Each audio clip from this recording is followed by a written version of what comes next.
Welcome to this deep dive. Imagine a scenario where half of your infrastructure suddenly thinks the other half is dead. Oh, yeah. That is never a good day. Right. Both sides try to take exclusive control of your most critical data at the same time. They just write over each other until the entire database is, irreversibly corrupted. Yeah, that terrifying reality is called a split brain condition. Exactly. And today, we are going to make sure you know exactly how to prevent it. Our mission here is to methodically analyze a specific set of practice questions to help you prepare for your certification exam. We really want to break down the underlying mechanisms, not just the raw answers. Yeah, so we are taking a very deliberate, measured, and slightly slower professional pace today. We want to really unpack this. Because we have 5 distinct architectural scenarios to cover for the NCA 7.5. All right, the NCA 7.5.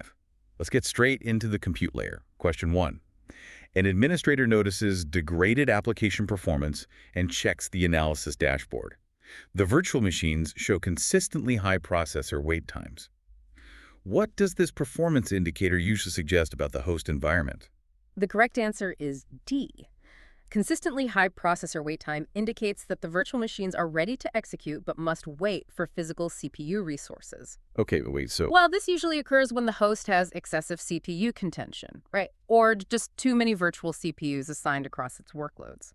So to clarify, this isn't an issue with the virtual machine itself processing some heavy task. No, not at all. It's an infrastructure bottleneck. The VM's internal processes are ready to go, but the hypervisor's CPU scheduler basically has a massive queue. Exactly. It's like having 20 chefs in a busy restaurant kitchen ready to cook, but there are only 4 physical burners on the stove. Right. The wait time isn't because the food isn't ready. They just have to stand there and wait their turn for the hardware.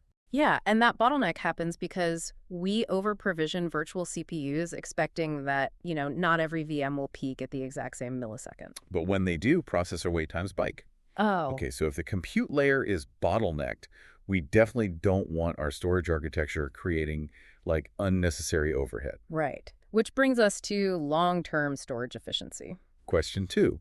When designing a storage container for archived data that is written once and read infrequently, which efficiency feature should be enabled to maximize usable capacity while maintaining data availability? The correct answer is A. Erasure coding is well-suited to archive or cold data because it reduces the capacity overhead associated with traditional replication. But it still maintains fault tolerance, right? Exactly. It provides much greater usable storage capacity for data that is written once and accessed infrequently. Wait, how does it actually save that much space compared to just, making a replica? I mean, we usually just mirror the hard drive. Well, mirroring means copying the entire data set. That is a 100% space penalty. Oh, wow. Yeah. Erasure coding, on the other hand, breaks the data into fragments. It expands it and encodes it with redundant parity blocks. So if a drive fails, the system uses the surviving fragments in the parity math to rebuild the missing pieces, rather than just pulling from a full clone. Right, so you get the same fault tolerance, but the storage overhead is only 20 or 30% instead of double. Okay, that makes sense. So we're optimizing storage at the software level, but that data still lives on physical hardware that eventually requires replacement. True. Question 3. An administrator needs to perform hardware replacement on a specific host within the cluster. What happens to the running workload virtual machines when the host is placed into maintenance mode? The correct answer is C. When a host enters maintenance mode, its running virtual machines are live migrated to other healthy hosts with sufficient resources. So it just empties out the host. Yeah, this evacuates the host for hardware servicing while minimizing workload interruption. I understand the result is basically zero downtime, but what is the actual mechanism there? You can't just instantly teleport a running application without dropping connection. Right, it happens sequentially. The system copies the VM's active memory pages across the network to the new host while the VM is still running on the old one. Oh, so they're both on. Exactly.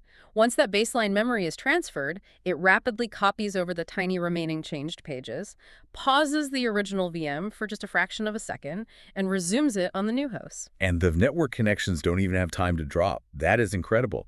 But that seamless live migration orchestration really relies on the cluster hosts constantly communicating. Oh, absolutely. Which brings up a good point. What happens when that communication breaks down, especially in smaller setups? Question 4. In a deployment consisting of only 2 physical nodes, a separate management component must be deployed outside of the main environment. What is the primary function of this external component during a communication failure? The correct answer is B. A two-node cluster requires an external witness to provide quorum during communication failures. Ah, quorum. Yes. The witness determines which node may continue operating, preventing a split brain condition in which both nodes independently attempt to control the same data. This goes right back to that terrifying scenario from our intro. It does. If the network link between node 1 and node 2 gets severed, they can't vote among themselves to figure out who is in charge because, well, it's one-to-one tie. Right, they're deadlocked. That is where the external witness serves its purpose. It acts as the third tie-breaking vote. It's like a tie-breaking judge stepping in to stop both nodes from violently fighting over the steering wheel of the shared data. That's a great way to put it. Whichever node can still communicate with the external witness gets the quorum vote and stays active. The other node just isolates itself. Saving your database from, two independent masters writing conflicting data. Okay, so to avoid getting to that critical failure point in the first place, we clearly need visibility into both large and small clusters. Question 5. The administration team is reviewing cluster monitoring settings. What is the primary benefit of enabling the automated telemetry health service on the cluster? The correct answer is D.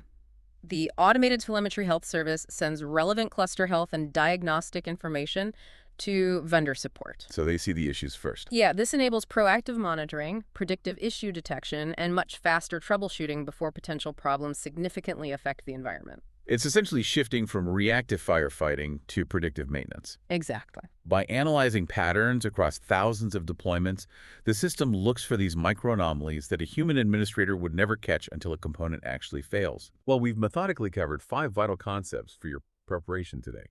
We analyzed CPU contention and physical schedule queues, erasure coding, the memory page transfer mechanism of live migration, the external witness preventing a catastrophic split brain condition, and how automated predictive telemetry keeps a